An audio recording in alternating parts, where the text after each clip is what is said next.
आशा करता हूं आप सब बहुत अच्छे होंगे। मेरा नाम है सिद्धांत अग्निहोत्री। स्टडी ग्लोस पे आपका बहुत बहुत स्वागत है। वाह मोदी जी वाह, एग्जिट पोल्स आ गए, एग्जिट पोल्स आ गए। अरे भैया बीजेपी आ गई, उधर टीएमसी आ गई। रुको जरा, सब्र करो। अबे जरूरी नहीं कि हर जगह एग्जिट पोल सही हो। हाँ देखिए, चांसेस क्या रहते हैं, 70-30 बोलूँगा मैं। 70% एग्जिट पोल सही रहते हैं, 30% दिक्कत हो जाती है। इनफैक्ट अब ये 60-40 हो, 65-35 हो गया, 60-40 65-35। चांसेस ज़्यादा रहते हैं कि एग्जिट पोल सही हो, क्योंकि देखिए क्या होता है ना, मैं बताऊंगा इसका साइंस क्या है, इसकी मैथमेटिक्स क्या है। लेकिन बात यह है कि 4 मई को ये रिजल्ट आ जाएंगे और इस बार इलेक्शंस टाइट थे, स्पेशली बंगाल में बहुत कुछ खतरे में है। हम एग्जिट पोल्स पर डिस्कशन करेंगे। अब इसके बाद डिस्कशन सीधा 4 मई को होगा। चलिए बात करते हैं। लेकिन AI वीडियो जनरेशन, आज फाइनली हम ये बैच बंद कर देंगे। क्लासेस ऑलरेडी चल रही है दोस्तों, आप फटाक से उन क्लासेस को ज्वाइन कर सकते हैं। टेलीग्राम ग्रुप है, बहुत बच्चों को बहुत अच्छा भी लग रहा है कि ऐसे ऐसे वीडियोस बना सकते हैं। सर्टिफिकेशन कोर्स है, डिस्क्रिप्शन कमेंट बॉक्स में लिंक है। तो हम सबसे पहले एग्जिट पोल्स पर आते हैं, ठीक है। उसके बाद हम इसका मैथ समझेंगे। अब देखिए, ये आपका आसाम है, हु विल विन आसाम। अब आसाम में आपको पता है कि 126 सीट्स के आसपास है, ठीक है। 126 126 सीट्स के आसपास क्या, 126 सीट ही है। मेजॉरिटी के लिए आपको 64 चाहिए। पिछली बार जैसे एक्सेस माई इंडिया, बीजेपी ने पिछली बार 75 सीटें जीती थी अकेले, मतलब एनडीए ने जीती थी अकेले, बीजेपी ने ही 60 सीटें जीत ली थी, ठीक है। हेमंत बिस्वा शर्मा बहुत दी, सीएम 2021 इलेक्शन की बात कर रहा हूँ। इस बार देखिए एक्सेस माई इंडिया 88 से 100 दे रहा है। मुझे लगता है, मैं अपना भी आपको बता देता हूँ कि मुझे क्या लग रहा है। मुझे लगता है आसाम में बीजेपी आएगी, ठीक है। हेमंत बिस्वा शर्मा, और अभी जब पोल किया तो as a CM Himanta Biswa Sarma को सबसे टॉप पर रखा गया। अब उनकी जो भी आइडियोलॉजी, जो भी वो बोल रहे हैं। एक्सेस माई इंडिया दे रहा है 88 से 100, 88 से 100। 24 से 36 कांग्रेस को दे रहा है वो, और बाकी को छोड़ दीजिए अदर्स। जनमत पोल्स जो है वो दे रहा है 87 से 98, कांग्रेस 29 से 30, जेवीसी जो है 88 से 101। देखिए बीजेपी और कांग्रेस आसाम में दो बड़ी पार्टीज हैं, ठीक है। कांग्रेस 23 से 33, मेट्राइज दे रहा है 85 से 95, कांग्रेस 25 से 32, और पीपल्स इनसाइड 88 से 96। बता दूं कि मैं ये जो इमेजेस है मैं वो एनडीटीवी से लेकर आया हूँ। एनडीटीवी ने इसको बहुत अच्छे से चार्ट फॉर्म में लिया है, तो वहाँ से मैंने इसको लिया है। सोर्स मेरा एनडीटीवी है। 30 से 34 Congress, NDTV polls of polls 92 and Congress 30। मुझे भी लगता है, मुझे लगता है कि 85 से 90 के बीच में बीजेपी को सीट आएगी, ठीक है। तो यहाँ पे क्लियर विनर बीजेपी है। पिछली बार बीजेपी को 75 सीट मिलेगी, इस बार थोड़ी ज़्यादा मिल रही है, यानी कि पब्लिक ज़्यादा खुश है। अब हालांकि एग्जिट पोल्स के हिसाब से नेक्स्ट जो है केरल, बहुत ही इंपॉर्टेंट। केरल में कमाल कर दिया एग्जिट पोल्स ने, बता रहा हूं भाई। जो कांग्रेस है, यूडीएफ, कांग्रेस लेड, पिछली बार देखिए जो एलडीएफ है लगभग 99 सीटें इन्होंने जीती थी 140 में से 2021 इलेक्शन में। एग्जिट पोल से कह रहा है कि इस बार एलडीएफ को कम सीटें आ सकती हैं, यानी कि एलडीएफ लेफ्ट सरकार जा सकती है 49 से 62, और कांग्रेस मतलब यूडीएफ 78 से 90। बीजेपी को तो वैसे भी वहां कुछ मिलता नहीं है, पिछली बार भी 0 मिली थी। इस बार अगर 2 या 3 सीटें भी मिल जाए तो भी बहुत बढ़िया हो जाएगा। पीपल पल्स 75 से 85, वहां पे दो ही, लेफ्ट और यूडीएफ, यही दो बड़ी पार्टी है। पीपल पल्स कह रहा है कि यूडीएफ को 75 से 85, एलडीएफ कह रहा है 55 से 65, बीजेपी 0 से 3। वोट जाइब 70 से 80, एलडीएफ 58 से 68, पीपल्स इनसाइड 66 से 76, 58 से 68 एलडीएफ। एनडीटीवी कह रहा है 75 और 60।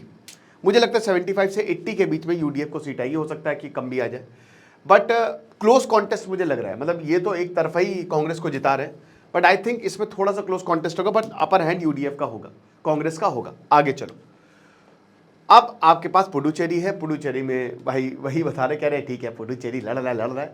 वैसे भी यहाँ पे वो दिल्ली जैसे हालात है, ठीक है। तो आपके पास पूरी पावर नहीं है पुडुचेरी में, बट असेंबली इलेक्शन से तो आप देख सकते हैं इसमें एनडीए को सीधा बहुमत है, 16 मेजॉरिटी है। तो यहाँ पे 16 से 20 एनडीए को, कांग्रेस को 6 से 8, टीवीके वहाँ पे भी लग रही है क्योंकि भाई तमिलनाडु के पास है। तो टीवीके जो है ना, तमिल वेत्र कजगम, ये विजय की पार्टी है। तमिलनाडु के अभी हम बात करेंगे, यू विल बी सरप्राइज्ड, ठीक है। बाकी प्रजा पोल 1925 एनडीए, कांग्रेस 6 से 10, अगेन टीवीके 0, कामाख्या एनालिटिक्स 17 से 24, कांग्रेस 4 से 7, टीवी के 102, पीपल पल्स 16 से 19, 10 से 12, टीवी के 0, एनडीटीवी 19, कांग्रेस 8। तो जाहिर सी बात है यहाँ पे एनडीए की सरकार बन रही है। बट मेन तमिलनाडु में देखिए यहाँ हो रहा है खेला। अब कैसे खेला हो रहा है, चलो बेटा, टीवी के ने कमाल कर दिया भाई। मैंने आपको बोला था कि सुपरस्टार विजय कुछ भी कर सकते हैं। एआईडीएमके का बहुत लंबा सफर, जब तक जयललिता थी तब तक सही था, जब उनका देहांत हुआ तब से वो एआईडीएमके संभाल नहीं पाई। बीजेपी एआईडीएमके के साथ लड़ रही है। DMK MK Stalin already CM है, बट विजय ने कमाल कर दिया। सुपरस्टार विजय, हो सकता है वो सीएम हो जाए। और अभी जब सर्वे हुआ तो 37% वहां पे लोग कह रहे हैं कि हमको एज अ सीएम विजय चाहिए। ये है। तो अब आप देखिए एआईडीएमके एडीएमके प्लस 22 से 23, ठीक है, बहुत मुश्किल।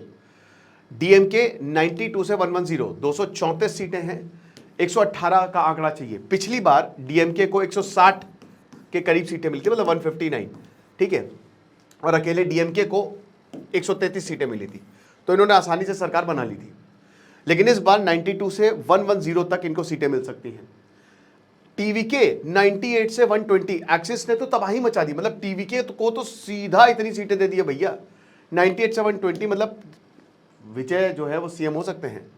प्रजा पोल इसमें एआईडीएमके को काफी सीटें दी हैं, 61 से 81, डीएमके प्लस को 148 से 168 और टीवीके को 1 से 9 दी है। अब आप इतना बड़ा वेरिएशन देखिए, यहां पे टीवीके को एक पोल में एक्सिस माई इंडिया में 98 से 120, प्रजा पोल सीधा 1 से 9 दे रहा है।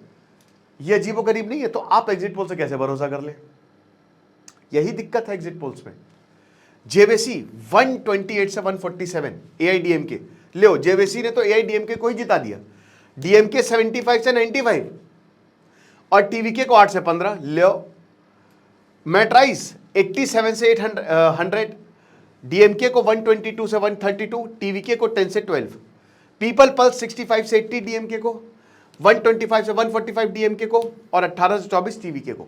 एनडीटीवी 79, डीएमके को 121, टीवीके को 31। मुझे लगता है क्लोज होगा ये मामला, शायद डीएमके सरकार बनाएगी, ठीक है। 70 to 80% चांसेस है दोबारा से एमके स्टालिन आएंगे। टीवीके के भी चांसेस हैं, विजय जो है वो सीएम हो सकते हैं। जो टक्कर देगी पार्टी वो टीवीके, ऐसा लग रहा है, मुझे ऐसा लग रहा है, ठीक है। आगे देखते हैं क्या होगा। अब आ जाओ बेटा बंगाल में। बंगाल में एग्जिट पोल्स बीजेपी को बहुमत दे रहे। जनमत पोल्स 80 से 90 सीटें दे रहे। टीएमसी को 205 सीटें मिल रही हैं, 205 तक। कांग्रेस छोड़ दीजिए, लेफ्ट छोड़ दीजिए आप। प्रजा पोल 178 से 208 सीटें दे रहे हैं बीजेपी को। टीएमसी को 85 से 110, 294 है, मेजॉरिटी के लिए 148 चाहिए।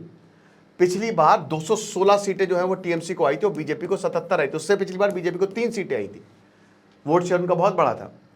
जेवेसी जो है वो 138, 155, 159 बीजेपी को दे रही है, टीएमसी को 131 और 152 दे रही है। मैट्राइज 146 से 161 बीजेपी को दे रही है और टीएमसी को 125 से 140 दे रही है। पीपल्स पल्स 95 से 110 दे रही है बीजेपी को, टीएमसी को 177 से 187। तो यानी कि एनडीटीवी 137 बीजेपी को दे रही है और 151 जो है वो टीएमसी को दे रही है। यानी कि टीएमसी और बीजेपी बहुत मुकाबला क्लोज है। अब दोस्त सबसे बड़ी बात ये आपने देख लिया, एग्जिट पोल्स आपने देख लिए। आपने देखा कि तमिलनाडु में हो सकता है विजय सीएम बन जाए, बंगाल में हो सकता है बीजेपी आ जाए, हो सकता है ना भी आए। बट द थिंग इज कि आप एग्जिट पोल्स पे कितना भरोसा कर सकते हैं। 2024 एग्जिट पोल्स पूरा फेल कर गए थे लोकसभा, और ये बहुत पुरानी बात नहीं, अभी नई की बात है। जब 300 से ऊपर, अब की बार 400 पार का आंकड़ा दिया था और विपक्ष ने 240 सीटें जीत ली थी, ठीक है। जस्ट मेजॉरिटी क्रॉस हुई थी यहाँ पे बीजेपी की, ओके। अब 2015 में जब बिहार असेंबली इलेक्शन था तो अगेन यहाँ पे बीजेपी को स्लाइट एज दिख रहा था, बट ऐसा हुआ नहीं था। वहां पे भी एग्जिट पोल्स गलत साबित हुए थे। यूपी इलेक्शन में तो बीजेपी को हार दिख रही थी, लेकिन तबाही मचा दी थी यूपी में बीजेपी ने 2017 में। एमपी और राजस्थान में कांग्रेस को हार दिखाई थी 2018 में, जो कांग्रेस ने क्लीन स्वीप किया। 2020 असेंबली इलेक्शन जो हुए उसमें अरविंद केजरीवाल का डोमिनेंस को बहुत, मतलब कि अरविंद केजरीवाल दोबारा नहीं आ पाएंगे आगे 2020 में भी Arvind Kejriwal. West Bengal SFC election में क्लोज फाइट दिखाई थी, जैसे इसमें दिखा रहे हैं। क्लोज फाइट दिखाई थी कि बीजेपी और टीएमसी में बहुत ही क्लोज फाइट है, कुछ नहीं हुआ, टीएमसी ने सुपड़ा साफ कर दिया। मेरा कहने का मतलब है कि एग्जिट पोल सही हो इसकी कोई गारंटी नहीं है। 70-30% चांसेस रहते हैं, 70% वो सही होंगे, 30% वो गलत होंगे।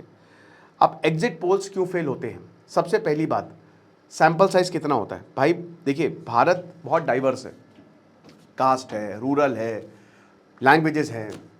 आप 10,000 लोगों का यहाँ पे क्या होता है कि हम एक्स्ट्रापोलेट करते हैं, जैसे जो हमारे पास डेटा है, जैसे 10,000 लोगों का डेटा है तो उसको मैथमेटिकली हम उसको बढ़ाते हैं और फिर हम देखते हैं कि अगर 10,000 लोग ऐसे सोच रहे हैं तो 10 करोड़ लोग कैसे सोचेंगे, ठीक है।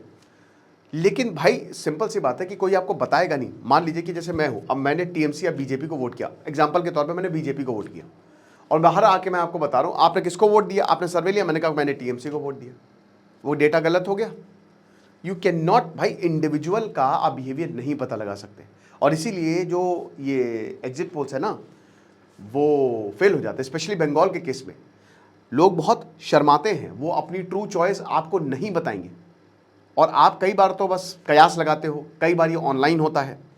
सैम्पलिंग इशूज़, जैसा कि मैंने बताया कि कितने लोगों पर 140 करोड़ की जनता है, 5-5, 6-6 करोड़, यहाँ पे 6.5 करोड़ के करीब वेस्ट बंगाल में अकेले वोटर्स हैं।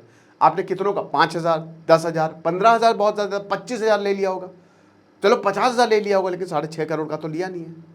वहाँ पे इशू आता है लास्ट मिनट कि हमने आपको बताया है, ऑनलाइन भी दिखा दिया कि हाँ ठीक है हम इनको वोट करेंगे, लेकिन आखिरी मिनट में जो है वो हमने पलट दिया कि नहीं हम तो बीजेपी या टीएमसी को या फिर हम विजय की पार्टी को वोट करेंगे। टर्न आउट डिफरेंस, जैसे कुछ ग्रुप्स एकदम से आ जाते हैं जिनका आप सर्वे भी नहीं करते, ठीक है, और वहाँ पे वोट शेयर बढ़ जाता है। Then there are local factors.